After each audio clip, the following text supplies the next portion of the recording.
Hi friends, ಸಾಮಾನ್ಯವಾಗಿ ಪುದೀನವನ್ನ ಫ್ಲೇವರೇಬಲ್ ingredients ಆಗಿ ಚಟ್ನಿಯಲ್ಲಿರ್ಬೋದು, juice ಅಲ್ಲಿರ್ಬೋದು, ಪಲಾವಲ್ಲೆಲ್ಲ ನಾವು ಬಳಸಿರ್ತೀವಿ. ಆದ್ರೆ ಇವತ್ತು ನಾನು ಈ ಪುದೀನವನ್ನೇ ಮೇನ್ ಇಂಗ್ರೀಡಿಯೆಂಟ್ಸ್ ಆಗಿ ಇಟ್ಕೊಂಡು ಒಂದು ಪುದೀನ ರೈಸ್ ಅನ್ನ ಮಾಡ್ತಾ ಇದ್ದೀನಿ.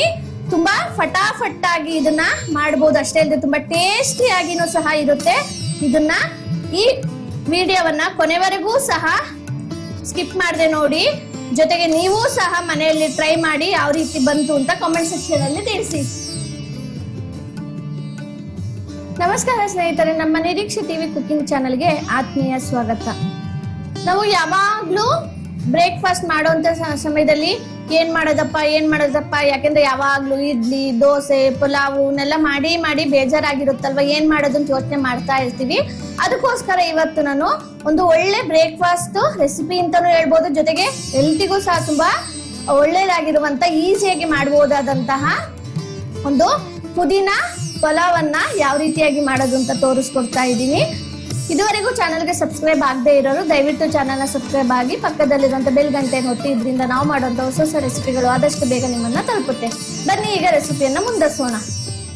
ಈಗ ಇಲ್ಲಿ ನಾವು ಮೊದಲು ಈ ಪುದೀನ ಪಲಾವ್ ಮಾಡ್ಕೊಳ್ಳೋಕ್ಕಿಂತ ಮುಂಚೆ ಈ ಪುದೀನ ಗೊಜ್ಜನ್ನ ರೆಡಿ ಮಾಡಿ ಇಟ್ಕೊಂಡು ನಂತರ ಅದನ್ನ ಹಾಕೊಂಡು ಈ ಪುದೀನ ಪಲಾವನ್ನ ಅಥವಾ ಪುದೀನ ಚಿತ್ರಾನ್ನ ಅಂತಾನು ಸಹ ಹೇಳ್ಬೋದು. ಅದನ್ನ ಯಾವ ರೀತಿ ಮಾಡೋದು ಅಂತ ನೋಡೋಣ.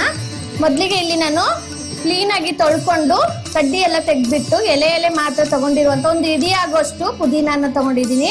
ಅದನ್ನ ಹಾಕೊಳ್ತಾ ಇದ್ದೀನಿ. ನಂತರ ಒಂದು ಕಪ್ಪಲ್ಲಿ ನಾನು ಕೊತ್ತಂಬರಿ ಸೊಪ್ಪನ್ನು ಸಹ ತಗೊಂಡಿದ್ದೀನಿ, ಅದನ್ನು ಹಾಕೊಳ್ತಾ ಇದ್ದೀನಿ.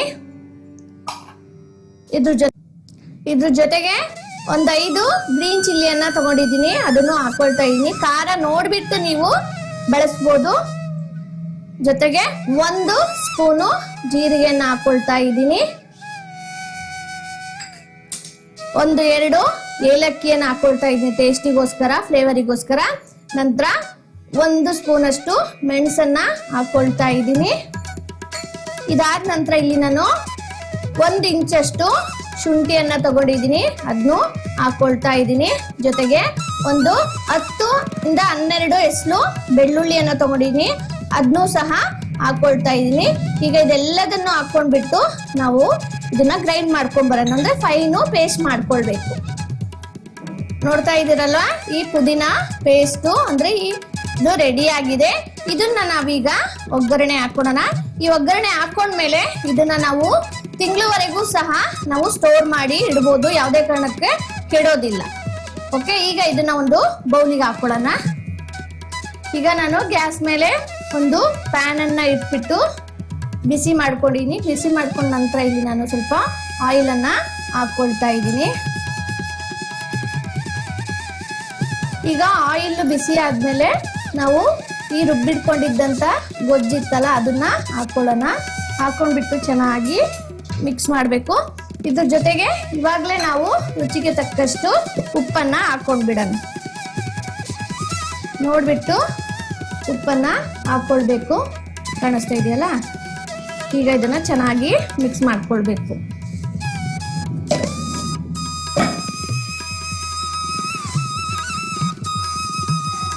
ಈ ರೀತಿ ಚೆನ್ನಾಗಿ ಇದನ್ನ ಒಂದು 2-3 ನಿಮಿಷಗಳ ಕಾಲ ಕುದಿಸ್ಕೊಳ್ಳೋಣ. ಇದು ಸ್ವಲ್ಪ ಹಸಿ ವಾಸನೆ ಹೋಗ್ಬಿಟ್ಟು ಚೂರು ಕಲರ್ ಚೇಂಜ್ ಆಗಬೇಕು, ಅಲ್ಲಿವರೆಗೂ ಸಹ ಇದನ್ನ ಚೆನ್ನಾಗಿ ಕುದಿಸ್ಕೊಳ್ಬೇಕು. ಕಾಣಿಸ್ತಾ ಇದೆಯಲ್ವಾ, ಈ ರೀತಿ.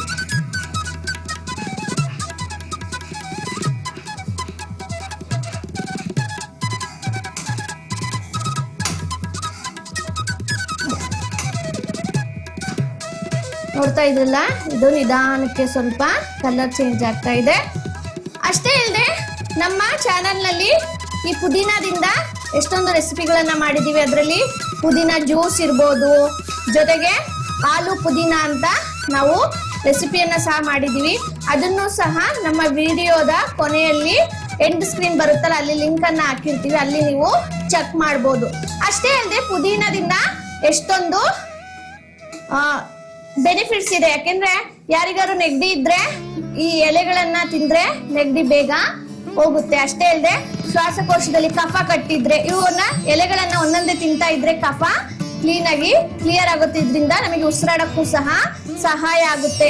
ಅಸ್ತಮ ಅಂದ್ರೆ ಅವರಿಗೂ ಸಹ ಕಫ ಎಲ್ಲ ಕಟ್ಕೊಂಡಿರುತ್ತಲ್ಲ, ಅವಾಗ ಇದ್ರದ್ದು ಒಂದೊಂದು ಎಲೆ ತಿನ್ನೋದು ಅಥವಾ ಇದರಿಂದ ನೀರನ್ನ ಕುದಿಸ್ಕೊಂಡು ನೀರ್ ಕುಡಿದ್ರು ಸಹ ಅವರಿಗೆ ಅದು ಕಡಿಮೆ ಆಗ್ತಾ ಹೋಗುತ್ತೆ. ಯಾಕೆಂದ್ರೆ ಅಲ್ಲಿ ಕಟ್ಟಿರುವಂತ ಕಫ ಏನಾಗುತ್ತೆ, ಕ್ಲಿಯರ್ ಆಗುತ್ತೆ. ಇದರಿಂದ ಅವರಿಗೆ ಉಸಿರಾಡಕ್ಕೂ ಸಹ ಸಹಾಯ ಆಗುತ್ತೆ.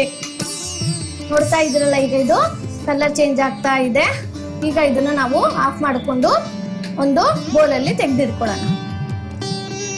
ಈಗ ಗ್ಯಾಸ್ ಮೇಲೆ ಒಂದು ಪ್ಯಾನ್ ಅನ್ನ ಇಟ್ಬಿಟ್ಟು ಸ್ಟವ್ ಅನ್ನ ಆನ್ ಮಾಡ್ಕೊಳ್ತಾ ಇದ್ದೀನಿ.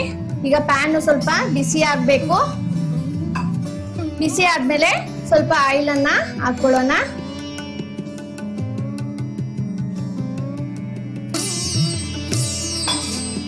ನೆಕ್ಸ್ಟ್ ಈಗ ಇದಕ್ಕೆ ನಾವು ಎಣ್ಣೆನೂ ಸಹ ಕಾದಿದೆ. 1 ಸ್ಪೂನ್ ಅಷ್ಟು ಸಾಸಿವೆನ ಹಾಕೊಳ್ಳೋಣ. 1 ಸ್ಪೂನ್ ಅಷ್ಟು ಜೀರಿಗೆನ ಹಾಕೊಳ್ತಾ ಇದ್ದೀನಿ. ಜೊತೆಗೆ ನಾನಿಲ್ಲಿ ಕರಿಬೇವನ್ನ ಹಾಕೊಳ್ತಾ ಇದ್ದೀನಿ.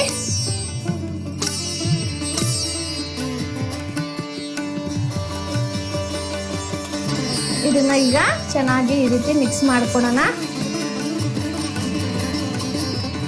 ಈಗ ಇಲ್ಲಿ ನಾನು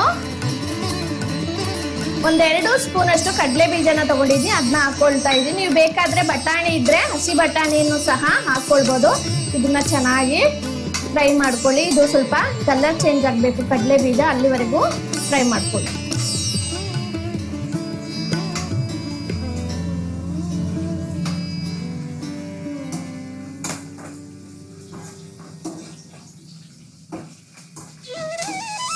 ನೋಡ್ತಾ ಇದ್ರಲ್ಲ, ಈ ರೀತಿ ಕಲರ್ ಚೇಂಜ್ ಆಗೋವರೆಗೂ ಸಹ ನೋಡ್ಕೊಳ್ಳಿ. ಇದು ಒಂದು ಒಳ್ಳೆ ಬ್ರೇಕ್ಫಾಸ್ಟ್ ರೆಸಿಪಿ ಮತ್ತೆ ಲಂಚ್ ಬಾಕ್ಸ್ ರೆಸಿಪಿ ಅಂತಾನೂ ಸಹ ಹೇಳ್ಬೋದು. ನೋಡ್ತಾ ಇದ್ದೀರಲ್ವಾ, ಈಗ ಕಲರ್ ಚೇಂಜ್ ಆಗ್ತಾ ಇದೆ. ಪುದೀನದಿಂದ ಬರೀ ಜ್ಯೂಸು ಈ ತರದ ಮಾಡ್ಕೊಳೋದಲ್ಲ, ಈ ರೀತಿ ಒಂದೊಂದು ರೆಸಿಪಿಗಳನ್ನು ಸಹ ಮಾಡ್ಕೊಂಡು ತಿಂದ್ರೆ ಒಳ್ಳೇದು. ಯಾಕೆಂದ್ರೆ ಪುದೀನ ವೆಯ್ಟ್ ಲಾಸ್ ಮಾಡಕ್ಕೂ ಸಹ ಸಹಾಯ ಮಾಡುತ್ತೆ. ಅದರಿಂದ ನಾವು ಆದಷ್ಟು ನಮ್ಮ ಡಿಶ್ಗಳಲ್ಲಿ, ನಮ್ಮ ಅಡುಗೆಗಳಲ್ಲಿ ಈ ಪುದೀನ ಅನ್ನ ಸೇರಿಸ್ಕೊಂಡ್ರೆ ತುಂಬಾ ಚೆನ್ನಾಗಿರುತ್ತೆ. ನಾವು ಚಟ್ನಿ ಮಾಡ್ಬೇಕಾದ್ರೂ ಸಹ ಪುದೀನ ಅನ್ನ ಬಳಸ್ತೀವಲ್ವಾ, ಆದ್ರಿಂದ ಆದಷ್ಟು ನಮ್ಮ ಅಡುಗೆಗಳಲ್ಲಿ ಪುದೀನ ಅನ್ನ ಬಳಸಿದ್ರೆ ತುಂಬಾ ಒಳ್ಳೇದು ಅಂತಾನೆ ಹೇಳ್ಬೋದು. ಈಗ ಕಡಲೆ ಬೀಜ ಕಲರ್ ಚೇಂಜ್ ಆಗ್ತಾ ಇದೆ. ಇವಾಗ ಇಲ್ಲಿ ನಾನು ಒಂದು ಮೀಡಿಯಂ ಸೈಜ್ ಈರುಳ್ಳಿಯನ್ನ ಕಟ್ ಮಾಡಿ ಇಟ್ಕೊಂಡಿದ್ದೆ, ಅದನ್ನ ಹಾಕೊಳ್ತಾ ಇದ್ದೀನಿ. ಇದನ್ನು ಸಹ ಚೆನ್ನಾಗಿ ಫ್ರೈ ಮಾಡ್ಕೊಳ್ಳೋಣ.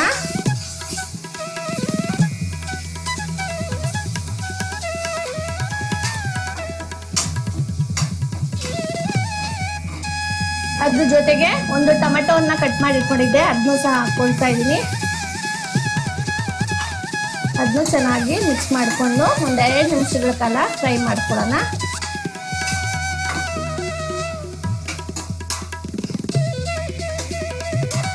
ಚೂರು ಇದು ಮೆತ್ತಗಾಗ್ಬೇಕು, ಅಲ್ಲಿವರೆಗೂ ಈ ರೀತಿ ಫ್ರೈ ಮಾಡ್ಕೊಳ್ಳೋಣ.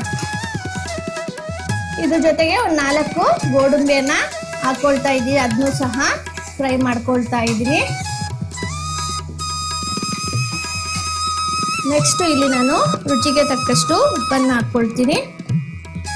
ಯಾಕೆಂದ್ರೆ ನಾವು ಆಲ್ರೆಡಿ ಗೊಜ್ಜಲ್ಲೂ ಹಾಕೊಂಡಿದ್ದೀವಿ, ಅದರಿಂದ ನೋಡಿಬಿಟ್ಟು ಹಾಕೊಳ್ಳಿ.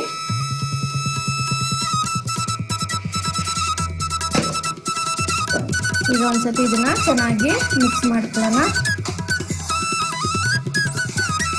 ಈಗ ಮಿಕ್ಸ್ ಮಾಡಿದ ನಂತರ ಇಲ್ಲಿ ನಾವು ರೆಡಿ ಮಾಡಿ ಇಟ್ಕೊಂಡಿದ್ದಂಥ ಗೊಜ್ಜಿತ್ತಲ್ಲ, ಗೊಜ್ಜನ್ನು ಹಾಕ್ಕೊಳ್ಳೋಣ. ನಮಗೆ ಎಷ್ಟು ಬೇಕೋ ಅಷ್ಟು ನಾವು ಗೊಜ್ಜನ್ನು ಹಾಕ್ಕೊಳ್ಬೇಕಾಗುತ್ತೆ. ಯಾಕೆಂದ್ರೆ ನಾನು ಮುಂಚೆನೇ ಹೇಳಿದೆ, ಗೊಜ್ಜನ್ನು ನಾವು ಕ್ಲೀನಾಗಿ ಕುದಿಸ್ಕೊಂಡು ಒಂದು ಬಾಟಲಲ್ಲಿ ಹಾಕ್ಕೊಂಡು ನಾವು 1 ತಿಂಗಳವರೆಗೂ ಸಹ ಅದನ್ನು ಸ್ಟೋರ್ ಮಾಡಿ ಇಟ್ಕೊಳ್ಬೋದು, ಯೂಸ್ ಮಾಡ್ಬೋದು. ಅದರಿಂದ ಎಷ್ಟು ಬೇಕೋ ಅಷ್ಟನ್ನು ಹಾಕ್ಕೊಂಡ್ಬಿಟ್ಟು ಈಗ ಚೆನ್ನಾಗಿ ಮಿಕ್ಸ್ ಮಾಡ್ಕೊಳ್ಳಿ. 1-2 ನಿಮಿಷ ಇದು ಚೆನ್ನಾಗಿ ಬೇಯಬೇಕು. ನೋಡ್ತಾ ಇದ್ರಲ್ಲ, ಈ ರೀತಿ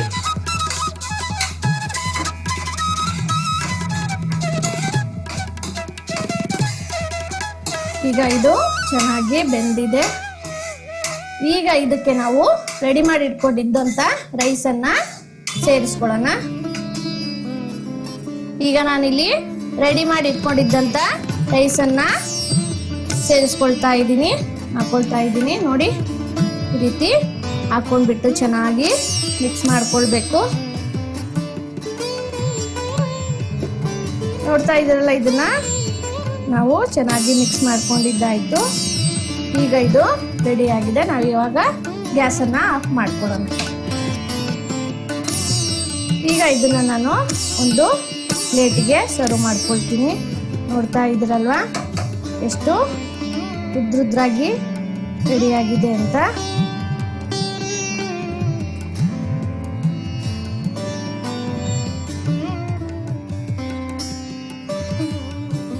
ನೋಡ್ತಾ ಇದ್ದೀರಲ್ವಾ ಎಷ್ಟು ಈಸಿಯಾಗಿ ಮಾಡಬಹುದಾದಂತ ಒಂದು ರೆಸಿಪಿ ಅಂತಾನೆ ಹೇಳ್ಬೋದು.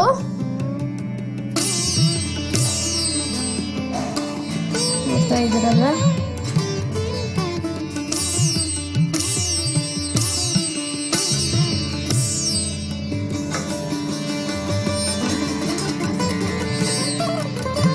ನೋಡಿದ್ರಲ್ಲ, ಪುದೀನ ಗೊಜ್ಜನ್ನ ಮಾಡಿಟ್ಕೊಂಡು ನಂತರ ಅದರಿಂದ ಈ ಪುದೀನ ರೈಸ್ ಅನ್ನ ಯಾವ ರೀತಿ ಮಾಡೋದು ಅಥವಾ ಪುದೀನ ಪಲಾವ್ ಅಂತಾನೆ ಹೇಳ್ಬೋದು. ಇದನ್ನ ಯಾವ ರೀತಿ ಮಾಡೋದು ಅಂತ ನೋಡಿದ್ರೆ ಎಷ್ಟು ಈಸಿಯಾಗಿ ನಾವು ಇದನ್ನ ಮಾಡ್ಬೋದು. ಜೊತೆಗೆ ಒಂದು ಒಳ್ಳೆ ಬ್ರೇಕ್ಫಾಸ್ಟ್ ರೆಸಿಪಿ, ಲಂಚ್ ರೆಸಿಪಿ ಅಂತಾನೆ ನಾನು ಹೇಳಿದೆ.